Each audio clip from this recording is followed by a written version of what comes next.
The overall goal of the following method is to image the behavior of single cells from different strains of yeast under the same dynamic conditions.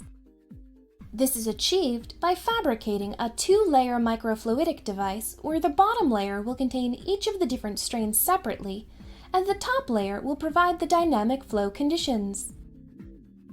As a second step, different yeast strains are placed in the wells and the device is closed, creating a single channel with multiple separated strains.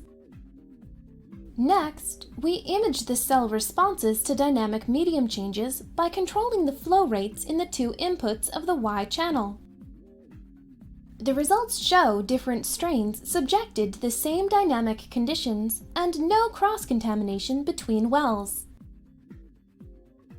This microfluidic device has several key advantages over other existing systems. It allows imaging multiple distinct strains under the same dynamic conditions. Also importantly, it can be manufactured easily in any lab with no need for special equipment. The idea for this method came from discussion on how to follow the responses of different wild yeast isolates to starvation process. To start, draw or print out the desired microchannel layout to scale.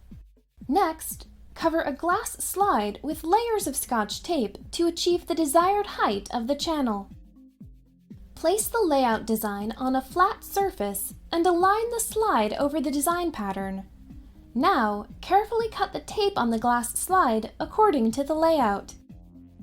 Remove the Scotch tape from all regions of the glass slide except those in the layout of the microchannel. Place the slide in a 65 degrees Celsius